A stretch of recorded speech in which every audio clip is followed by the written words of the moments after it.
Hello and welcome. I am reading Reg Atkins' book, I Flew for MMA. He writes about a tragedy befalling young pilot George Bailey. George was working for an aero club and was hired to fly 36 years old Western Australian barrister Colville Oliver Parslow on a mission. What happened was reported on the 16th of January 1951 in local papers. Mr. Parslow wanted to locate his lugger, Alana, believing the crew may be in trouble and his boat in danger. On board Alana was Parslow's schoolfriend Mr. Charles Sheridan, who was a part owner of the boat. There was also Miss Beryl Olsen and experienced yachtsman Mr. John Harrington.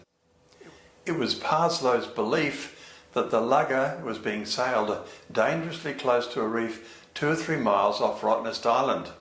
Parslow and Sheridan had planned to sail to the port of Fremantle on Saturday, but forecast bad weather delayed them. Due to business commitments, Parslow returned to the mainland on Saturday night by other means.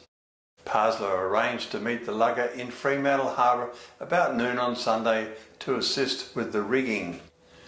The weather abated on Sunday and the lugger left Rottnest, though became becalmed near some reefs with a motor that wouldn't start.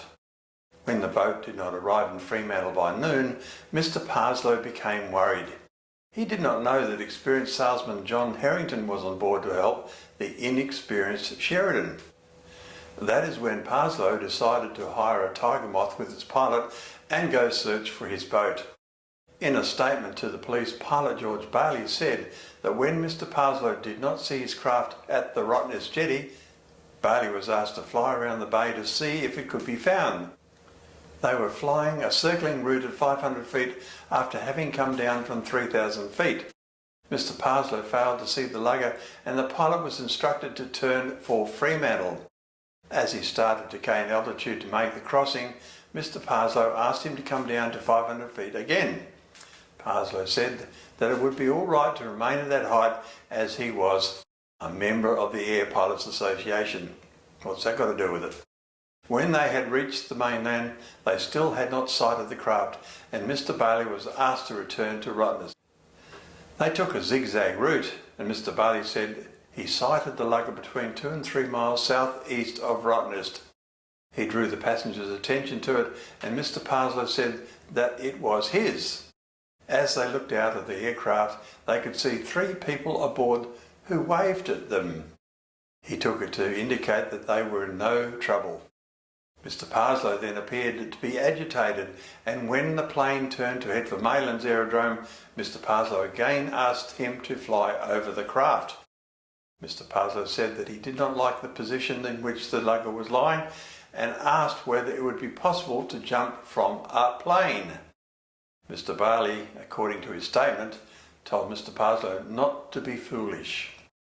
As they turned back over the lugger, Mr. Bailey was preoccupied with watching the lugger, and as he looked forward, he saw Mr. Parslow standing in a crouched position on the lower starboard wing. After Mr. Bailey shouted to him, Mr. Parslow rolled from the plane. Mr. Bailey said that he saw him in the water after falling, and he was in a standing position with his head on his chest about 450 metres from his lugger. At the time of the fall, the plane was travelling between 80 and 90 miles per hour. When he returned to Maylands Aerodrome, Mr. Bailey said he found Mr. Parslow's shoes, flying helmet and scarf in the front cockpit. Mr. Parslow had been dressed in a blue boiler suit. His body was never recovered despite police searches. Mr. Sheridan said he thought that Mr. Parslow had made the jump for one purpose only, to help those aboard the lugger. He made the jump with an absolute disregard for his own safety. You can say that again. Mr. Sheridan said that Mr. Parslow was an exceptionally good high diver and swimmer.